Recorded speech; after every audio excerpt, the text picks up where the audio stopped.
Hello everyone, कैसे हैं आप सभी लोग। मैं ममता शर्मा फिर से स्वागत करती हूँ आप लोगों का अपने इस यूट्यूब चैनल पे। तो जैसा कि आप लोगों को पता ही है, हमारा मॉर्निंग सेशन चल रहा है क्या, Rajasthan rank control act 2001 which is part of section, मतलब जो कौन सा एक्ट है, एक्ट नंबर 1 ऑफ 2001। और कब से कमेंस हुआ, ये हुआ 1 अप्रैल 2003। ठीक है, बहुत इजी है इसकी डेट याद करना। सेम डेट पे एक और एक्ट है जो कि लागू हुआ था 1 अप्रैल 2000, मतलब 1 अप्रैल को ही। तो वो कौन सा एक्ट है, ये चीज़ आप मुझे बताइएगा। तो जैसा कि आप लोगों को पता है, क्योंकि आप लोग मेरे संग कंटिन्यू बने हुए हैं, तो आप लोगों को पता ही होगा कि हमारे अब तक राजस्थान रैंक कंट्रोल एक्ट में अब तक हम जो करा चुके हैं वो क्या करा चुके हैं। चलिए थोड़ा सा रिवीजन कर लेते हैं। उस रिवीजन के लिए पहले मैं आप लोगों को बता दूँ, जो हमारा फर्स्ट हुआ था वो हुआ था कौन सा, वो हुआ था हमारा chapter number 1। Total number of chapters कितने हैं इसमें, तो टोटल नंबर ऑफ चैप्टर इसमें 7 है। जिसमें से फर्स्ट चैप्टर जो हमारा था वो था क्या, पहला चैप्टर था प्रिलिमिनरी, जो उसमें क्या था, सेक्शन 1 से लेकर सेक्शन 5 तक। सेक्शन हमने पढ़ा रिवीजन ऑफ रैंक, जिसमें हमने पढ़ा सेक्शन 6 और सेक्शन 7। और उसके बाद आज हम करने वाले चैप्टर नंबर 3। चैप्टर नंबर 3 में हम पढ़ाने वाले हैं क्या, टेनेंसी। ठीक है, अब राजस्थान रैंक कंट्रोल की बात हो रही है। रैंक मतलब अब किससे रिलेटेड होगा, रैंक या तो लैंडलॉर्ड से रिलेटेड होगा या वो टेनेंट से रिलेटेड होगा। तो आज जो हम चैप्टर कर रहे हैं वो कर रहे हैं चैप्टर नंबर 3 टेनेंसी, जिसमें हमें पढ़ना है section number 7, section number 8, section number 9, section number 10। ठीक है, तो चलिए करते हैं आज अपना चैप्टर स्टार्ट। बने रहिए मेरे साथ वीडियो में। ठीक है, तो स्टार्ट करते हैं सेक्शन नंबर 8 से। सेक्शन नंबर 8 कहता है लिमिटेड टेनेंसी, यानी कि किसी भी जो भी एक लैंडलॉर्ड एक टेनेंट को अपने घर पे रखता है तो वो क्या करता है, उसे एक लिमिटेड टेनेंसी देता है। इस एक्ट के थ्रू ये बताया गया है कि कितनी आपकी लिमिटेशन है कि आप किसी भी व्यक्ति को अपने घर पे एक एग्रीमेंट के थ्रू कितने टाइम तक रख सकते हैं, कितने टाइम तक रख सकते हैं, कितनी बार वो रिन्यूअल हो सकता है। ये सारी चीजें कहाँ बताई गई है सेक्शन नंबर 8 में। सेक्शन नंबर 8 कहता है लिमिटेड टेनेंसी। अब इन्होंने कहा कि जब लिमिटेड टेनेंसी दी जाएगी तो किसको दी जाएगी, टेनेंट को दी जाएगी। टेनेंट को दी जाएगी जब जो लिमिटेड टेनेंसी, तो कैसे कैसे दी जाएगी, तो इन्होंने यहाँ पे इसको 3 पार्ट में डिवाइड कर दिया। तो इन्होंने इसको 3 पार्ट में डिवाइड कर दिया। तो पहला इन्होंने बताया कि for 3 years in one time, यानी कि एक बार में 3 साल के लिए क्या दिया जाएगा, जो हमारा प्रीमाइसेस हो उसको रेंट पे दिया जा सकता है। कितने साल के लिए, 3 साल के लिए वन टाइम में। ठीक है, इतनी बात हो गई। अब जो वन टाइम में जिसको दी जाएगी और जो देगा वो कैसे दिया जाएगा, तो इसके लिए क्या होगा, इसके लिए उनको क्या करना पड़ेगा, उनको एक जॉइंट एप्लीकेशन देनी पड़ेगी। जॉइंट एप्लीकेशन उनको देनी पड़ेगी और जॉइंट एप्लीकेशन देने के बाद जिस जॉइंट एप्लीकेशन कहाँ दी जाएगी, रैंक ट्रिब्यूनल में दी जाएगी। रैंक ट्रिब्यूनल में दी जाएगी, तो रैंक ट्रिब्यूनल में देने के बाद जब एप्लीकेशन दी जाएगी रैंक अथॉरिटी की, यहाँ पे कहाँ पे पढ़ा था हमने रैंक अथॉरिटी, 2F में, 2F ए में हमने क्या पढ़ा, रैंक अथॉरिटी पढ़ा। रैंक अथॉरिटी में हमने जो पढ़ा तो वो क्या था वो हमारा रैंक अथॉरिटी के यहाँ पे क्या होगी, एप्लीकेशन दी जाएगी। कैसी एप्लीकेशन दी जाएगी, जॉइंट एप्लीकेशन दी जाएगी। जॉइंट एप्लीकेशन देने के बाद वो क्या करेगा, वो तुरंत उनको क्या करेगा, एक सर्टिफिकेट प्रोवाइड करेगा, एक प्रमाण पत्र देगा कि हाँ आप लोग इस प्रीमाइसेस को रेंट पे दे सकते हैं और जो टेनेंट होगा वो उसको ले सकता है। ठीक है, और इसके साथ ही क्या होगा, सर्टिफिकेट दिया जाएगा। देखिए, एक तो होता है कि एक न्यू टेनेंट आएगा वो करेगा, तो वो क्या होगा, वहाँ पे जॉइंट एप्लीकेशन देंगे और जो हमारा रैंक अथॉरिटी होगा वो क्या करेगा, उसको परमिट कर देगा। उसके अलावा कोई रेंट पे रह रहा है ऑलरेडी और उसको उसका रिन्यूअल कराना है, यानी कि उसको पुनः वो चीज़ वापस चाहिए, तो उसके लिए उनको क्या करना होगा, रिकवरी ऑफ पोजीशन के लिए क्या करना होगा, जॉइंट एप्लीकेशन देनी होगी। ये क्वेश्चन मैं इसलिए आपको बता रही हूँ क्योंकि जॉइंट एप्लीकेशन देनी होगी, क्योंकि ये क्वेश्चन हमेशा एग्जाम में प्रीलिम्स के एग्जाम्स में पूछा जाता है। अगर किसी व्यक्ति को रेंट का पोजीशन चाहिए तो वो रेंट अथॉरिटी के कैसे एप्लीकेशन देगा, सिंगल एप्लीकेशन देगा, जॉइंट एप्लीकेशन देगा, लॉयर के थ्रू एप्लीकेशन देगा या सर्टिफिकेट लगवाएगा, यानी कि कैरेक्टर सर्टिफिकेट लगाएगा। तो ये आपको यहाँ पे क्या टिक करना होगा, आपको टिक करना होगा जॉइंट एप्लीकेशन दी जाएगी। ठीक है, इतनी बात आप लोगों को समझ में आ गई। उसके बाद क्या होगा, यहाँ पे देखो 3 साल के लिए उसने वो परमिशन मांगने के लिए गया। 3 साल के लिए जब वो परमिशन मांगने के लिए गया तो यहाँ पे उन्होंने एक जॉइंट एप्लीकेशन लगा दी। जॉइंट एप्लीकेशन लगाने के बाद उसको क्या हुआ, जो हमारी रैंक अथॉरिटी है उसने क्या करा, यहाँ पे क्या दे दिया, रिकवरी ऑफ पोजीशन के लिए भी दे दिया और पोजीशन के लिए भी उसने सर्टिफिकेट दे दिया। इतनी बात समझ में आ गई। उसके बाद क्या होगा, जब परमिशन दे दी गई कोर्ट के द्वारा तो वो कितनी बार मैक्सिमम इसको दे सकता है, तो मैक्सिमम वो दे सकता है 3 टाइम्स। यानी कि 3-3 साल करके वो 3 बार मैक्सिमम दे सकता है।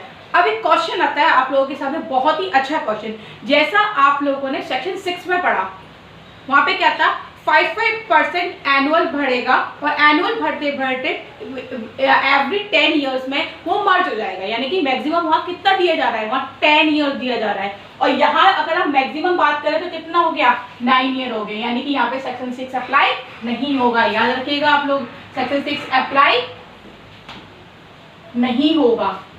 ओके, तो ये चीज याद रखिएगा। परमिशन ऑफ कोर्ट कोर्ट जो दिया जाएगा यहाँ पे, यानी कि वो किस पर्पस से था, वो रेजिडेंशियल पर्पस से था, यहाँ पे क्या हो गया, वो एक तरीके से कॉमर्शियल पर्पस हो सकता है, ठीक है, या वो कॉमर्शियल पर्पस है या ये रेजिडेंशियल पर्पस है, ये आप देख लीजिएगा। यहाँ पे क्या होगा, परमिशन ऑफ कोर्ट दी जाएगी, मैक्सिमम 3 टाइम्स दिया जाएगा। 3 टाइम्स का अगर इंटू करके हम निकालते हैं कितना आता है, 9 ईयर्स आता है। तो इसको क्या होगा कि इनको 6 वाला प्रोविजन जो है वो अप्लाई नहीं हो रहा है, ठीक है। तो मैं क्या समझ में आया आपको, फॉर 3 इयर्स इन 1 टाइम, उसको कैसे मांगा जाएगा, जॉइंट एप्लीकेशन दी जाएगी, सर्टिफिकेट दिया जाएगा, और इसके अलावा पोजीशन ऑफ कोर्ट जब दी जाएगा तो मैक्सिमम कितनी बार दे सकता है कोर्ट से permission, maximum 3 times, maximum 3 times. याद रखिएगा, नोट डाउन करिएगा इसको। अब देखिए, अब कोई व्यक्ति अगर 3 टाइम्स के लिए या कितने भी टाइम्स के लिए जाता है, ठीक है, तो उसे एक एग्जीक्यूशन ऑर्डर पास कराना होगा, ठीक है, उसको निष्पादन कराना होगा। जब वो निष्पादन हो रहा है तो मान लीजिए कोई तुम्हारा पट्टा, उसे तुम्हें रिन्यूअल कराना है, पुनः प्राप्ति करनी है, या कोई आपका ऐसा रेंट जो आपने प्रेमाइसिस पे लिया है उसको रिन्यूअल कराना है। अब उसको रिन्यूअल कराने के लिए यहाँ पे इन्होंने एक प्रोविसो दिया, और उस प्रोविसो में बताया यदि परंतु, इतना लिखने का उन्होंने कहा कि परंतु, यानी कि प्रोविसो डैट, कि आप लोगों को जो पट्टा रिन्यूअल कराना होगा वो कितने टाइम के अंदर, यानी कि आपके जो पट्टा ऑलरेडी आपको सर्टिफिकेट मिला हुआ है, ऑलरेडी जो आपका निष्पादनीय हो चुका है, उसके कितने महीने पहले तक, यानी कितने टाइम के अंदर अंदर तक उसको रिन्यूअल कराना होगा, 6 मंथ के अंदर। कितने टाइम के अंदर, 6 मंथ के अंदर उसको रिन्यूअल कराना होगा, ठीक है। इतनी बात समझ में आई, इन्होंने प्रोविसो बता दिया यहाँ पे कि कितने टाइम के अंदर रिन्यूअल कराना होगा, कितने टाइम के लिए, उसको कितने टाइम के अंदर अंदर लैप्स होने के, लैप्स ना हो जाए, अगर वो नहीं कराएंगे तो क्या हो जाएगा, वो लैप्स हो जाएगा। तो कब तक कराना होगा, 6 मंथ के अंदर अंदर उसको रिन्यूअल कराना होगा। उसके लिए उसको एग्जीक्यूट कराना होगा। क्या कराना होगा, उसको एग्जीक्यूट कराना होगा, एग्जीक्यूट कराना होगा, ठीक है। इतनी बात समझ में आ गई। Section 8 very easy, limited tenancy की बात करता है। लिमिटेड टेनेंसी में क्या, क्लियर एक बार में दिया जा सकता है। जॉइंट एप्लीकेशन, याद रखिएगा, जॉइंट एप्लीकेशन परमिशन दी जाएगी कोर्ट के द्वारा, मैक्सिमम 3 टाइम्स, यानी कि एक बार में 3 साल, फिर एक बार में 3 साल, फिर एक बार में 3 साल, मैक्सिमम 3 टाइम्स यहाँ पे एप्लीकेशन। 3 का बहुत चक्कर है यहाँ पे, याद रखिएगा, ठीक है। एग्जीक्यूटिव ऑर्डर दिया जाएगा, 3x3 यहाँ पे आ गया, फिर यहाँ पे इन्होंने 3 का चक्कर लगाया, 3x3 करके 6 मंथ तक इन्होंने कहा कि 6 लैप्स होने से 6 मंथ के अंदर अंदर आपको एग्जीक्यूट कराना पड़ेगा। इतनी बात समझ में आ गई। आई होप कि आप लोगों को सेक्शन 8 मेरे द्वारा समझाया गया, समझ में आ गया होगा। चलिए बात करते हैं सेक्शन नंबर 9 की। सेक्शन नंबर 9 कहता है एविक्शन ऑफ टेनेंसी। भैया निकाल दिए यहाँ पे टेनेंट को बाहर, कैसे निकाल सकते हैं, प्रेमाइसिस है भाई, लैंडलॉर्ड की प्रॉपर्टी है, वो निकलवा सकता है, लेकिन यहाँ पे लोगों ने इसको क्या दिया यहाँ पे रीजन बताए हैं कि आपके पास ये 13 रीजन है जिसके द्वारा ही आप किसी टेनेंट को घर से बाहर निकाल सकते हैं, उसे किराए से बेदखल कर सकते हैं, या किसी कॉमर्शियल पर्पस से उन्होंने दे रखा उसे बाहर निकाल सकते हैं। तो वो 13 पॉइंट्स क्या हैं, चलिए याद करते हैं हम लोग। पहला पॉइंट इन्होंने बताया कि 4 मंथ का रेंट पे नहीं किया है। अब बात आई क्लियर, मजेदार वाली, ऑब्वियस सी बात है, पैसा मनी सबसे बड़ी चीज है, ठीक है। तो अगर कोई अपने घर पर टेनेंट को रख रहा है तो क्यों रख रहा है, लैंडलॉर्ड क्यों रख रहा है, वो सिर्फ इसीलिए तो रख रहा है कि भाई आप मेरे प्रीमाइसिस का यूज करो, आराम से रहो, खाओ पियो, पानी पियो यूज करो, इलेक्ट्रिसिटी यूज करो, इवन दो हमारा जो रास्ता है वो भी यूज करो, लेकिन पैसे देते रहना भाई, समय पे पैसे देते रहना। अब इन्होंने कहा अगर आपने 4 महीने का किराया पे नहीं किया, 4 महीने का किराया आपका ड्यू हो गया, तो आपके पास एक ग्राउंड बन जाएगा। क्या होगा वो ग्राउंड, आपको इविक्ट कर दिया जाएगा, आपको प्रॉपर्टी से इविक्ट करने का ग्राउंड बन जाएगा। कौन इविक्ट करेगा, रेंट अथॉरिटी इविक्ट करेगा। कैसे होगा, वही एप्लीकेशन लगाई जाएगी, कहाँ लगाई जाएगी, ट्रिब्यूनल के यहाँ लगाई जाएगी, कौन करेगा, रेंट अथॉरिटी करेगा, याद रखिएगा, ठीक है।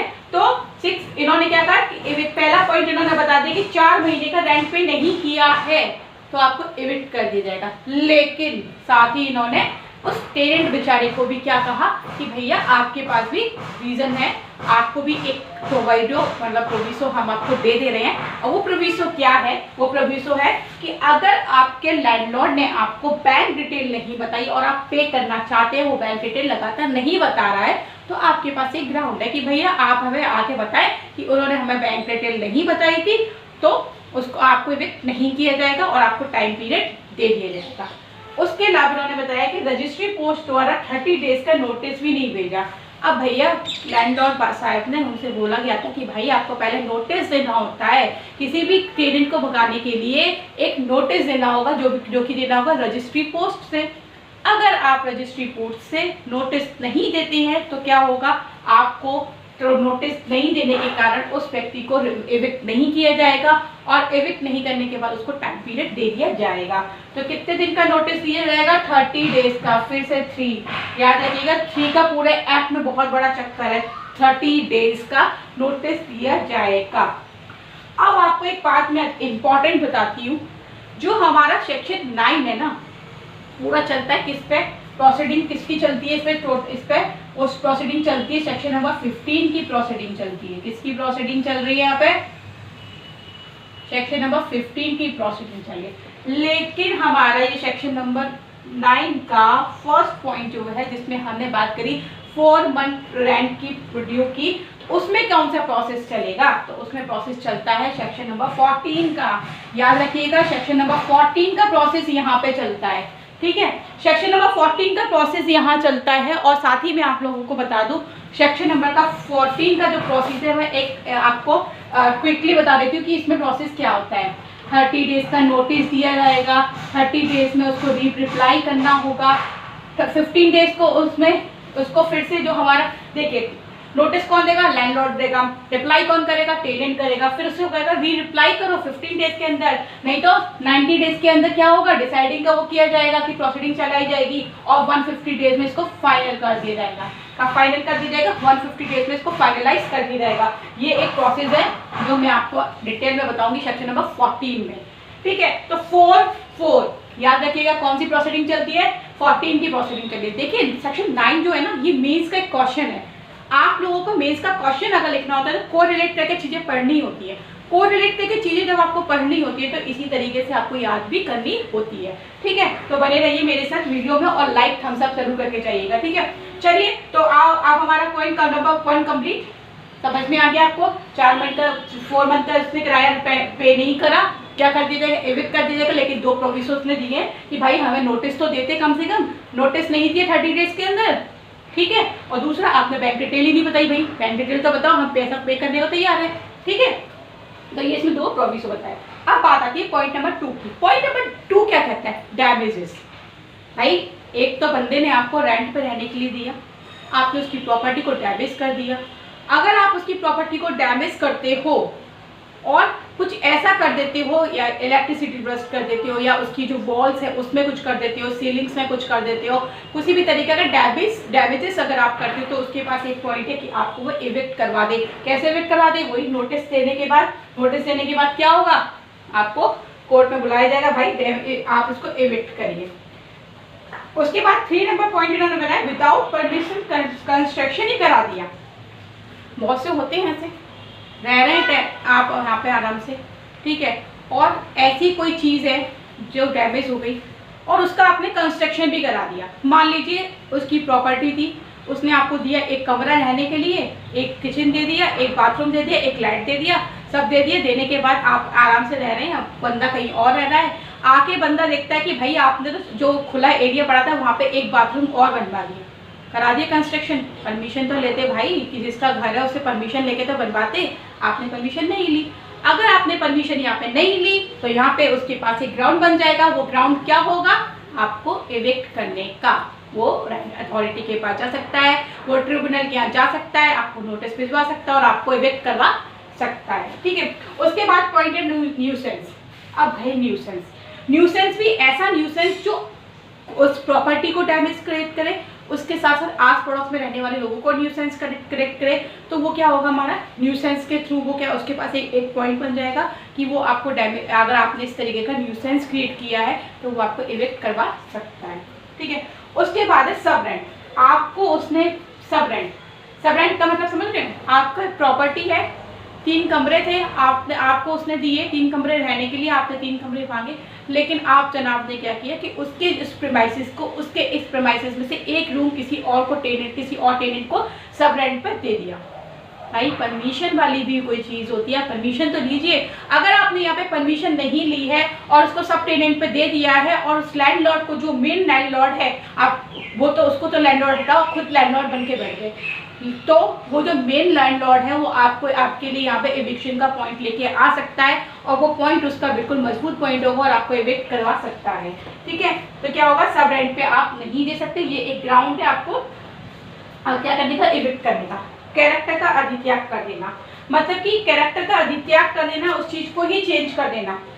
मतलब आपको कोई चीज दी गई है, मान लीजिए आप एक आर्मी मैन है, आप किसी गवर्नमेंट सर्विस में हो, आपको दी गई है कि इस चीज को रखते हुए कि हम उसके प्रेमाइसेस है वो सिर्फ इस पर्पज से रखता है कि वो किसी गवर्नमेंट सर्विसमैन को या किसी आर्मी मैन को या किसी भी जो हमारी नेवीज होती है उसको देने के लिए उसने बनाया हुआ है, और आपने तो अपनी सर्विस का अधित्याग ही कर दिया, आपने अपनी सर्विस ही छोड़ दी है, और उसके बाद आप उस पर बने हुए, तो वो आपको इस ग्राउंड के आधार पर भी आपको इविक्ट करवा सकता है। ठीक है, उसके बाद है पर्पस चेंज कर दिया। आपको दिया था उसने काई के लिए, आपको दिया था भैया आप रहिए इस मकान के अंदर, देखभाल भी होती रहेगी, आप रहिए आराम से, अपने बच्चे बीवी पालिए, आराम से रहिए इस मकान में, लेकिन आपने क्या किया, आपने उसका पर्पस ही चेंज कर दिया। उसका पर्पस क्या चेंज किया कि आपने उस रेजिडेंशियल पर्पस से चेंज करके उसे कॉमर्शियल पर्पस में बदल दिया।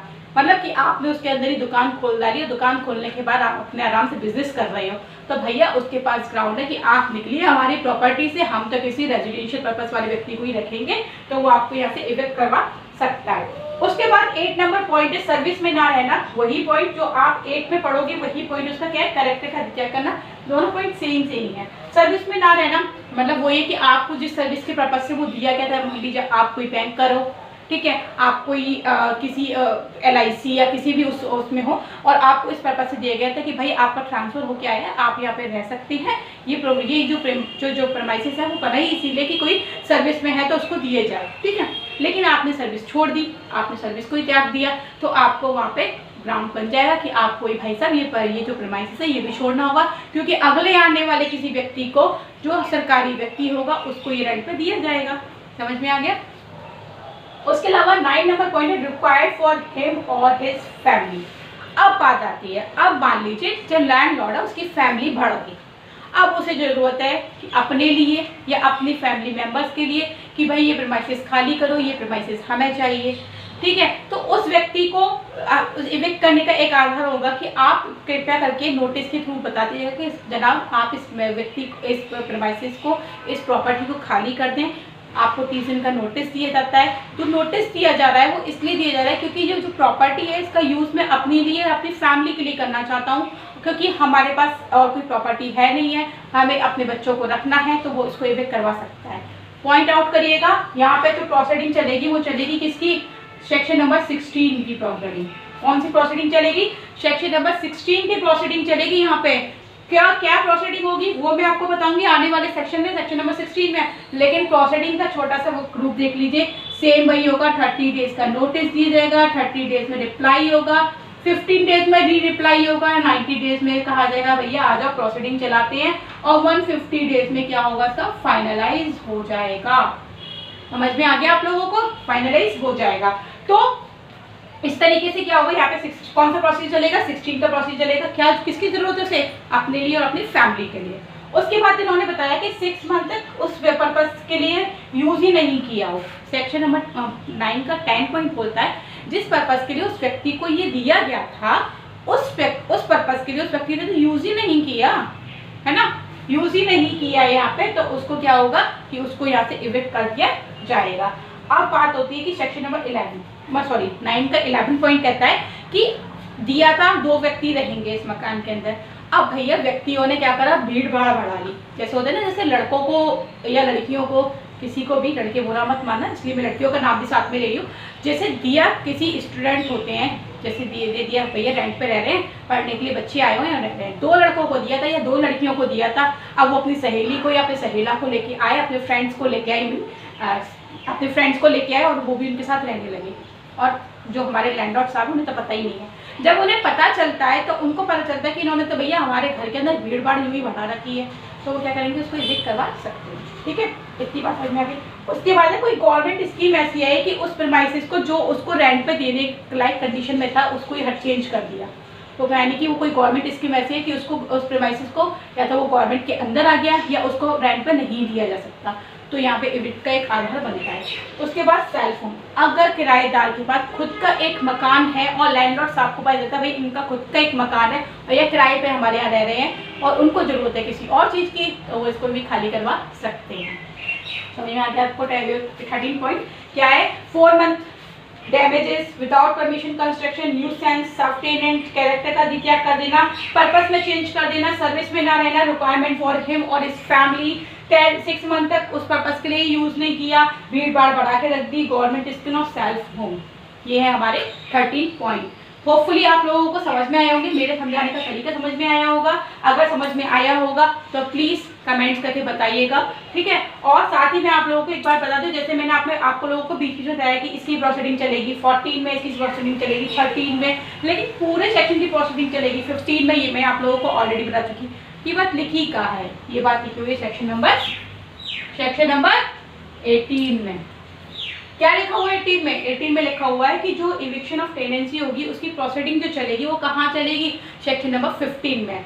बट सेक्शन नंबर 9 का एक ही प्रोसीडिंग चलेगी 14 में और 9 की प्रोसीडिंग चलेगी सेक्शन नंबर 16 में, है ना। आप लोगों को आई होप समझ में आ गया होगा। तो आज खत्म करते हैं हम आज का अपना टॉपिक, क्योंकि वीडियो काफ़ी लंबी हो जाती है ना, आपको पढ़ने में बोरियत आने लगती होगी और मुझे भी एक्चुअल में वीडियो लंबी होने की वजह से पोस्ट करने में थोड़ा सा प्रॉब्लम आती है।